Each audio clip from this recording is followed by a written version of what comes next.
민주당은 그동안 민생을 챙기자는 명목으로 영수회담을 요구해 왔습니다. 그런데 지금의 태도를 보면 국민을 위해서가 아니라 자신들의 승리 세레모니를 위해서 영수회담을 하자는 것 같습니다. 대통령실은 의제 제한 없이 자유로운 형식으로 가능한 빨리 회담을 열자고 제안했습니다. 그러나 민주당은 최상병 특검법, 그간의 거부권 행사에 대한 사과 등 정치적 목적이 뚜렷한 의제를 중심으로 회담을 갖자는 기조입니다. 결국 민주당은 답을 미리 정해놓고 대통령은 대답만 하라는 것인데, 이런 답정너식 요구가 영수회담의 취지에 부합하는지 의문입니다. 국민들께서는 대통령과 야당 대표의 만남에 기대하는 것은 민생을 위한 대승적 타협이지 평행선을 그리는 논쟁이 아닙니다. 벼랑 끝에 몰린 소상공인과 자영업자에 대한 지원, 중산층과 서민의 장바구니 고통을 덜어줄 물가 대책, 국민 모두가 해결을 바라는 의료 갈등 등 대통령과 제1야당 대표가 머리를 맞대면 풀어낼 수 있는 여러 의제들이 있습니다. 그런데도 민주당이 왜 생산적인 논의 대신에 정쟁 유발 의제들만 고집하는지 이해하기 어렵습니다. 요즘 민주당이 내놓는 메시지도 너무 지나칩니다.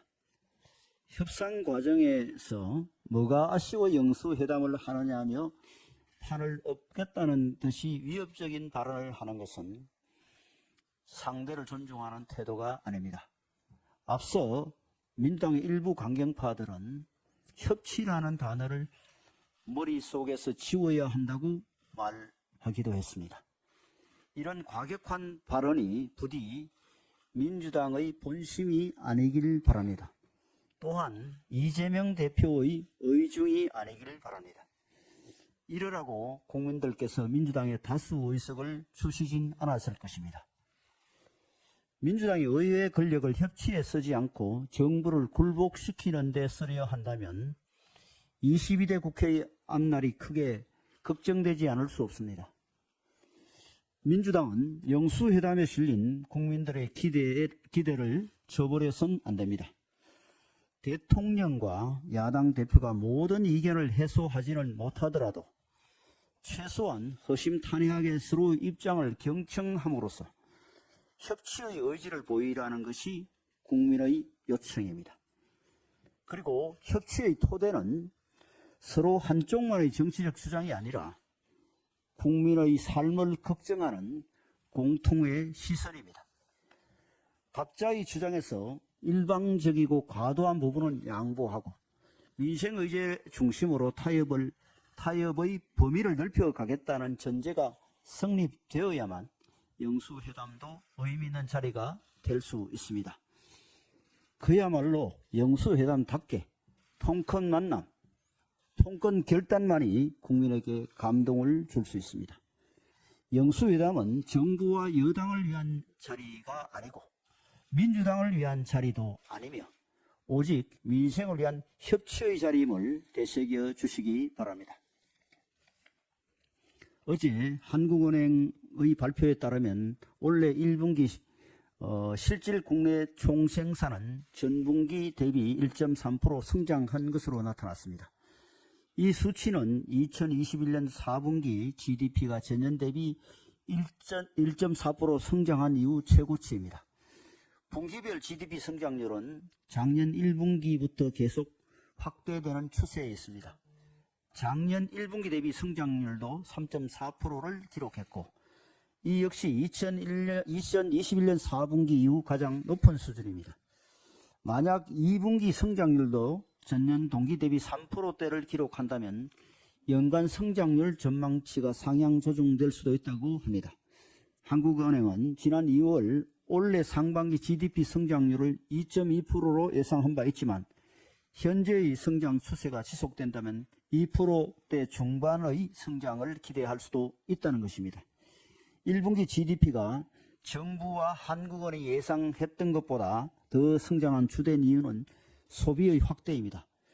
1분기 정부 소비 0.7%, 민간 소비 0.8% 증가했습니다. 전분기에는 0.5%, 0.2% 증가했는데 한 분기 만에 증가폭이 매우 커진 것입니다. 원래 내수 부진에 대한 우려가 컸었는데 올해와 달리 내수가 확대되며 성장을 견인한 것은 반가운 소식입니다. 하지만 민간 소비나 건설 투자와 관련된 전반적 여건이 녹록지 않기 때문에 이러한 성장세가 계속 지속될 수 있을지는 미지수입니다. 현재 정치권에서 민생 회복에 대한 논의가 진행되고 있는데 1분기 경제 성적표의 이러한 속사정을 잘 고려해야 할 것 같습니다. 정부는 과도한 인플레이션을 유발하지 않으면서도 민간 소비의 진작을 통해 성장세를 유지할 방안을 마련해 정치권과 논의해 주시기 바랍니다.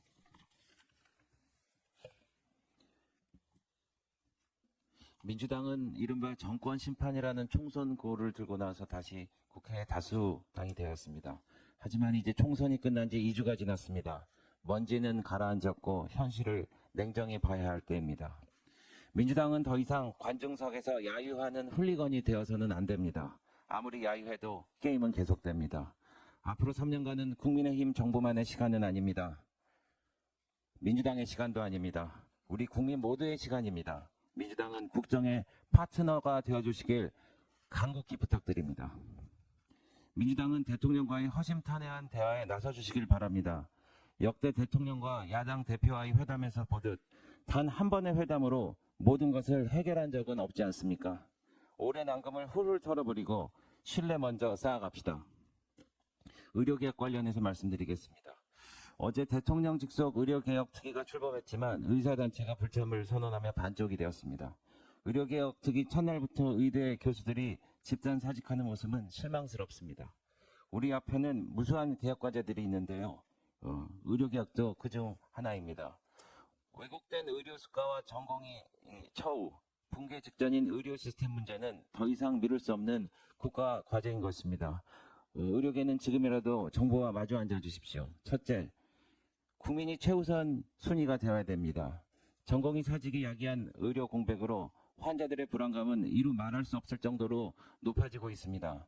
의료 현장의 피로감은 이미 극에 달해 있고 당장 생사를 앞둔 환자들은 제때 치료를 받지 못할 수 있다는 불안감으로 하루하루를 버티고 있습니다. 어떠한 명분 앞에서도 국민의 생명보다 우선시될 수는 없습니다. 의료 공백으로 인한 환자들의 불편은 현재 진행형입니다. 둘째, 의료개혁에 대한 사회적 공감대가 있습니다. 국민 대부분은 의사를 대폭 늘려야 한다는데 공감대를 형성하고 있습니다. 특히 저희 지역구이기도 한 백령도를 비롯한 인구 감소 지역에서는 공중보건의가 점점 줄어들고 있고 골든타임을 놓쳐 생을 달리하시는 분들도 많습니다. 한국환자단체연합회도 의료계 반발을 의식한다면 또다시 환자들이 피해를 볼 것이라고 주장하고 있습니다. 문재인 정부 또한 2020년에 10년간 매년 400명씩 의대 정원을 늘려 4,000명의 의사 인력을 배출하겠다는 의료개혁을 추진한 바 있습니다. 우리 정부의 일방적 추진이 아닌 이유입니다. 셋째, 정부가 유연한 자세로 대응하겠다는 의지를 보이고 있습니다. 정부는 기존 증원 방침에서 한 발짝 물러났습니다. 원점에서 다시 논의를 해야 한다니요. 원점, 처음으로 돌아가야 한다면 그것은 의사를 시작할 때 선서한 다음과 같은 내용일 것입니다. 나는 환자의 건강을 가장 우선적으로 배려하겠다. 나는 종교나 국적이나 인종이나 정치적 입장이나 사회적 신분을 초월하여 오직 환자에 대한 나의 의무를 다하겠다. 정부와 여당은 합리적인 대안을 도출하기 위해서 노력하고 있습니다. 앞으로도 대화와 타협으로 해결하려는 의지는 변치 않을 것입니다. 개혁은 언제나 어렵습니다. 하지만 해야 하는 것이 개혁입니다. 너무 많은 시간이 흘렀습니다. 반대만 외친다면 해결할 수 없을 것입니다. 더욱 지체할 수도 없는 국민의 건강을 위한 일입니다. 자리를 벗어난 의료인 분들께서는 국민의 생명을 지키는 본래의 자리로 돌아가시길 간곡히 호소합니다. 이젠 의료 정상화를 위해 함께 손을 맞잡아야 합니다. 발언할래. 김영식 의원님하고 우리 정경 의원님 차례대로 하십시오.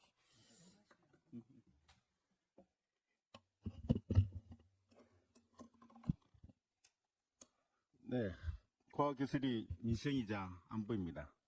현재 국민의 의식수, 사회적 소통, 문화, 국가 안보 등 모든 것을 관통하는 핵심 수단이 과학기술입니다. 특히 국가의 경제 성장과 안보, 그리고 미래 발전 동력이 과학기술 경쟁력에 의해 좌우되며 그 발전 속도는 해를 거듭할수록 빠르게 진행하고 있습니다. 최근 우리나라는 초격차 선도기업이 새롭게 등장하지 못하고 기존의 선도기업은 위기에 직면하고 있는 현실입니다. 우리나라의 대표적인 반도체 분야의 경우 생성형 인공지능 발전과 더불어 반도체 기술 변화에 대한 대응이 부족하여 위기의 상황에 놓여 있습니다. 선진국들은 반도체 분야의 글로벌 지배력 강화를 위해 국가적 역량을 총집결한 각종 지원 방안을 쏟아붓고 있습니다. 미국의 경우 Chips and Science Act법을 만들어 반도체 글로벌 공급망 재편을 주도하고 자국 기업 경쟁력 강화를 위해 전폭적으로 지원하고 있습니다. 최근 마이크론의 8조 4천억 원 공장 설립 보조금과 10조 3천억 원의 대출을 통해 반도체 메모리마저 지배력 강화를 나서고 있습니다. 우리나라는 기업과 민생 법안이 통과하지 못하여 기업의 경쟁력 약화로 일자리가 줄고 민생의 어려움을 야기하고 있습니다. 민생에는 여야가 따로 없습니다. 정치란 국가의 안녕과 국민의 행복이 최우선시 되어야 합니다. 시간은 기다리지 않습니다. 민생의 어려움을 해결하고 기업의 경쟁력 강화를 위하여 여야가 소통하고 협치해야 합니다. 영수회담에서 관련 경제 민생 법안을 신속하게 처리하기 위한 여야 경제 민생 협의체 구성에 대하여 노력해 주시기를 바랍니다. 그리고 정부에는 기술 개발에 대한 투자가 기업의 경쟁력적으로 이어지도록 국가 전략기술 개발과 국가 첨단 산업 육성 전략을 연계 통합하여 추진할 수 있는 정책 시스템 개혁이 필요하다고 봅니다. 이상입니다. 원내부대표 정경희 의원입니다. 범죄 혐의자들을 대거 총선에 출마시켜 입법부를 장악한 더불어민주당과 조국혁신당이 검찰과 사법부에까지 그 마술을 뻗치려 하고 있습니다. 헌정 질서인 삼권 분립을 훼손함으로써 대한민국의 민주주의와 법치주의를 뿌리째 뒤흔들려 하고 있습니다. 지난 16일 더불어민주당 이재명 대표는 대북 송금 사건을 수사했던 검찰이 술자리로 자신을 회유하려 했다는 이화영 전 경기부지사의 거짓 진술에 동조하며 검찰이 술자리 회유가 100% 사실로 보인다고 주장하더니 이화영 전 부지사의 말이 계속 바뀌며 신빙성이 떨어지자 지난 23일에는 검찰이 말을 바꾸고 있다는 근거 없는 발언을 했습니다. 검찰이 구체적 반박을 대놓고 부정하며 정치적 압력을 행사하고 있는 겁니다. 이뿐이 아닙니다. 이재명 대장동 비리 사건의 변호사였던 더불어민주당 김동아 당선인은 얼마 전 김어준의 뉴스공장에 출연해 사법부 개혁을 넘어 민주적 통제가 필요하다고 발언했습니다. 민주당이 사법부를 통제하려는 정치적 의도를 노골적으로 드러낸 것입니다. 조국혁신당도 마찬가지입니다. 얼마 남지 않은 검찰의 수사 기능마저 완전히 없애서 검찰청을 기소청으로 격화시키고 외부 개입을 강화하는 이른바 검수완박 시즌2를 총선 1호 공약으로 내걸었고 총선이 끝나자마자 조국 대표는 이를 반드시 추진하겠다고 공언했습니다. 두 당 모두 당대표 개인의 방탄을 위해 이런 일을 벌이고 있다는 것을 국민 여러분께서는 잘 알고 계십니다. 이재명 대표와 조국 대표는 현재 재판을 받고 있는 범죄 혐의자입니다. 이재명 대표는 지난해 대장동 비리 등 7개 사건의 10개 범죄 혐의로 3건의 형사재판을 받게 되자 이번 총선에서 자신의 방탄에 필요한 인물들에게 대거 공천을 줘 국회의원으로 당선시켰습니다. 대한민국 국회를 방탄 전략의 장으로 퇴행시킨 것은 조국 대표도 마찬가지입니다. 조국 대표는 온 국민의 공분을 불러일으킨 입시 비리와 청와대 감찰무마 사건으로 법원이 2심에서 징역 2년이라는 실형을 선고하고도 이례적으로 법정 구속을 하지 않자 비법률적 명예회복을 하겠다는 구실을 내세워 창당까지 했습니다. 그리고는 총선에서 울산시장 선거 개입 사건으로 1심에서 징역 3년을 선고받은 자, 음주운전 1회 및 무면허 운전 3회 등 전과 4범으로 다른 당에서 출마 제재를 받았던 자 등 다수의 범죄 혐의자와 전과자를 비례대표로 당선시켰습니다. 범죄 혐의로 재판을 받고 있는 자들이 자신들의 방탄을 위해서 총선에 출마하는 것만으로도 남부끄러운 일인데 입법부의 일원으로 당선되자마자 임기 시작도 하기 전에 마치 무소불위의 권력을 부여받기라도 한 것처럼 입법부를 넘어 검찰과 사법부까지 겁박하는 것, 이게 과연 총선 민의이겠습니까? 다 아시는 것처럼 대한민국은 민주주의 국가입니다. 민주주의 국가는 법에 의해 다스려지는 법치 국가입니다. 법치 국가 대한민국에서 국회 다수의석을 차지했다고 해서 헌정 질서인 삼권 분립을 훼손하고 대한민국의 민주주의와 법치주의를 파괴할 권리가 부여된 것은 결코 아닙니다. 두 야당 대표를 비롯해서 야당 당선인들은 이 점을 명심하십시오. 끝으로 사법부에 촉구합니다. 사법부는 더불어민주당이 최근에 저지르고 있는 이재명 구하기를 위한 악질적인 사법 방해 행위 등 야당의 판결 지연 전략에 결코 휘둘려서는 안 됩니다. 지연된 정의는 정의가 아닙니다. 사법부는 더 이상 지체하지 말고 관련자 모두에 대한 조속한 판결을 통해서 사법 정의를 실현해야 할 것입니다. 그것만이 대한민국의 삼권 분립을 지켜내고 헌정 질서를 수호할 수 있는 길입니다. 이상입니다. 비공개로